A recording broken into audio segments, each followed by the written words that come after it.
आज नोटबंदी को कितने 20-22 दिन हो गए, 20 दिन हो गए।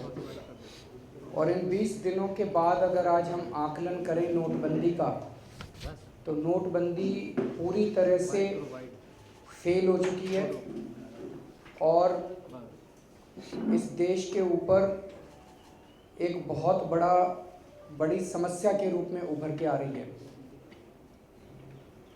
जब प्रधानमंत्री जी ने 8 नवंबर को रात को 8 बजे भाषण दिया था, तो उन्होंने इसके 4 उद्देश्य बताए थे कि नोटबंदी 4 उद्देश्य की वजह से की जा रही है: भ्रष्टाचार, काला धन, नकली नोट और आतंकवाद का प्रसार। आज अगर हम भ्रष्टाचार देखें तो 8 नवंबर के बाद से जितना भ्रष्टाचार अक्टूबर के महीने में था देश में, उससे 10 गुना भ्रष्टाचार नवंबर के महीने में हुआ है। चारों तरफ रिश्वतखोरी के इतने मामले आए हैं।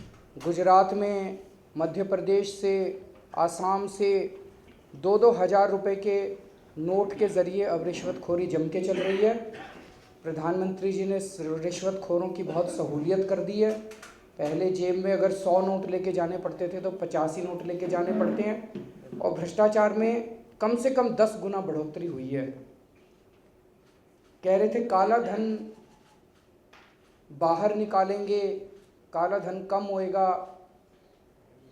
अभी तक सरकार के आंकड़ों के मुताबिक 8 लाख करोड़ रुपए जमा हो चुके हैं। हम प्रधानमंत्री जी से पूछना चाहते हैं, इन 8 लाख करोड़ रुपए में कितना काला धन है? क्योंकि ये तो सारा लोगों का जमा किया हुआ एक नंबर का पैसा है। 8 लाख करोड़ रुपए में 20 दिन में कितना काला धन आया? हमारी जानकारी के मुताबिक एक नया पैसा काला धन नहीं आया, एक नया पैसा नहीं आया। जबकि इतने लोगों की मौत हो चुकी है और पूरे देश को इतनी तकलीफ हो चुकी है, लोगों के धंधे बंद हो गए। दूसरा, कह रहे थे आगे काला धन कम होएगा। नोटबंदी के बाद से काले धन का जनरेशन भी देश के अंदर 10 गुना बढ़ गया है। डॉलर 1 नंबर में 70 रुपये में बिक रहा है और 2 नंबर में 116 रुपये में बिक रहा है। सोना 1 नंबर में 30,000 तोला मिल रहा है और 2 नंबर में 56,000 रुपये तोला मिल रहा है। प्रॉपर्टी के अंदर खूब प्रॉपर्टी कैश में बिक रही है। तो काला धन जो था वो भी 10 गुना बढ़ गया। काले धन का जनरेशन अब तो 2-2 हज़ार के नोट की ब्लैक हो रही है। तो काला धन कम होना था वो और बढ़ गया। कह रहे थे नकली नोट कम हो जाएंगे, नकली नोट भी कम नहीं हुए। अब वो नकली नोट बनाने की फैक्ट्री पाकिस्तान में है कि भारत में, ये तो उन्हीं को पता है। लेकिन वो फैक्ट्री जितने रेट से RBI नोट बना रही है, उससे ज़्यादा तेज़ी से नकली नोट उनकी फैक्ट्री में बन रहे हैं। जितने पहले 500-500, 1000-1000 के नकली नोट थे, वो सारे अब खप रहे हैं, उसकी जगह 2000 के असली नोट आ रहे हैं। तो ये लग रहा है कि ये पूरा 500-500, 1000-1000 के नकली नोटों को असली नोट बनाने का कार्यक्रम तो नहीं है। तो नकली नोट भी बंद नहीं हुए, उल्टे 500-500, 1000-1000 के नकली नोट 2000 के असली नोट में कन्वर्ट हो गए और अब 2-2 हज़ार के नकली नोटों का पूरा व्यापार शुरू हो गया। कह रहे थे आतंकवाद की फंडिंग बंद होएगी, उसके भी कितने सारे अभी सबूत मिले हैं कि आतंकवादियों, जनता के पास तो ATM में कैश नहीं मिल रहा, लेकिन आतंकवादियों के पास 2-2 हज़ार के नोट पहुंच गए। पता नहीं कौन पहुंचा रहा है सरकार में से, जो 2-2 हज़ार के नोट आतंकवादियों के पास पहुंच गए। तो ये पूरी की पूरी स्कीम प्रधानमंत्री जी की पूरी तरह से फ्लॉप हो चुकी है, पूरी तरह से फेल हो चुकी है। उनका जिद, उनका अहंकार और उनके स्वार्थ की वजह से उन्होंने पूरे देश को तकलीफ में डाल रखा है। और पिछले 20 दिन के अंदर देश कम से कम 10 साल पीछे चला गया है, जितना नुकसान इकोनॉमी को हुआ है। अब ये भी साफ हो रहा है कि इन्होंने अपने सारे पैसे और अपने दोस्तों के पैसे ठिकाने लगा दिए थे। इसके कितने सारे उदाहरण आए हैं जब बीजेपी के लोग 8 नवंबर के पहले नोट दिखाते हुए दिखाई दे रहे हैं। ट्विटर के ऊपर, सोशल मीडिया के ऊपर नोट दिखा रहे हैं, बंडल के बंडल नोट दिखा रहे हैं 6 नवंबर को, 5 नवंबर को। अभी सामने आया कि बीजेपी ने बहुत बड़े स्तर के ऊपर पूरे देश भर में जमीनें खरीदी हैं। बिहार के मामले सामने आए, जब बिहार के अंदर उनकी लैंड लीज के एग्रीमेंट सामने आए हैं। उनके अपने संजीव चौरसिया एमएलए जो हैं बिहार के, उन्होंने खुद ने कहा है कि भारतीय जनता पार्टी की केंद्रीय समिति के कहने पर बिहार के अंदर खूब सारी ज़मीनें अक्टूबर के महीने में खरीदी गई, कुछ कैश में खरीदी गई, कुछ चेक में खरीदी गई।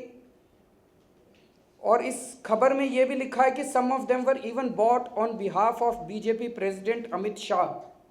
संजीव चौरसिया जी कहते हैं सब जगह खरीदा जा रहा था, बिहार के साथ और जगह भी खरीदा जा रहा है। हम लोग तो सिर्फ सिग्नेटरी अथॉरिटी ही हैं, पैसा तो पार्टी की तरफ से आया था। सारी जमीन खरीदी हैं पार्टी कार्यालय के लिए और अन्य कामों के लिए। नवंबर फर्स्ट वीक तक जमीन खरीदने को कहा गया था। तो अपने सारे पैसे इन्होंने ठिकाने लगा दिए और पूरे देश को इन्होंने दुख और तकलीफ में झोंक दिया। सीधे सीधे देश के साथ ठगी हुई है, चीटिंग हुई है, धोखाधड़ी हुई है। इसके लिए जो भी केंद्र सरकार में जिम्मेदार है उसके ऊपर ठगी का, चीटिंग का और धोखाधड़ी का मुकदमा चलना चाहिए कि अपने लोगों का पैसा, अपने दोस्तों का पैसा, अरबपतियों का पैसा, काले धन वालों का पैसा, बीजेपी ने अपना पैसा ठिकाने लगा लिया और सारे देश को इन्होंने मुसीबत में धकेल दिया। अब हम ये पूछना चाहते हैं कि वो कौन सी तारीख है जब से लोग अपना खुले आम पैसा, जितना पैसा वो चाहें, अपना पैसा बैंक से निकलवा सकेंगे? क्या 1 जनवरी के बाद लोग अपना पैसा बैंक से निकलवा सकेंगे? लगता नहीं है, इनके पास करेंसी नहीं है। सरकार ये बताए। सरकार ने पहले कहा था कि 24 नवंबर तक के लिए हम 4,500 रुपये, 4,000 रुपये कर रहे हैं, उसके बाद से इसको बढ़ाएंगे। उसके बाद से तो बंद ही कर दिया इन्होंने एक्सचेंज। अब ये सरकार बताए कि वो कौन सी तारीख है जिसके बाद ये 24,000 रुपये की लिमिट और ये सब बंद कर दी जाएगी। और मान लीजिए आप 2 लाख रुपए आपका बैंक में पड़ा, आप 2 लाख रुपए निकलवाना चाहते हो तो निकलवा सकते हो। वो कौन सी तारीख है जब आप अपनी मर्जी से पैसा निकलवा पाएंगे? सरकार ये क्लियर करे ताकि लोगों को भी ये पता चले भाई नॉर्मल ज़िंदगी कब से शुरू होएगी।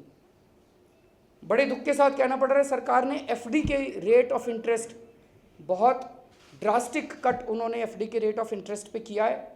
अलग अलग स्लैब्स में अलग अलग कट है। इससे मिडिल क्लास को और सीनियर सिटीजन्स को, जितने रिटायर्ड लोग होते हैं वो सारा पैसा अपना अमूमन एफडी के अंदर डालते हैं, उनको बहुत तकलीफ़ होगी एफडी के अंदर अगर इस तरह से इतना भारी कट किया गया है। और इसकी हम सख्त निंदा करते हैं और इसको भी वापस लिया जाए। और लास्ट में प्रधानमंत्री जी जो संसद से मुंह छुपा रहे हैं, तो वो सबको यही लग रहा है कि संसद में आएंगे तो वो सहारा और बिड़ला की डायरियों की चर्चा होगी और शायद प्रधानमंत्री जी को डर लग रहा है कि वो उसको फेस नहीं कर पाएंगे। तो अगर प्रधानमंत्री जी को लगता है वो निर्दोष हैं, उन्होंने रिश्वत नहीं ली सहारा से और बिड़ला से, तो उनको डरने की क्या ज़रूरत है? आए संसद के अंदर, फेस करें संसद को।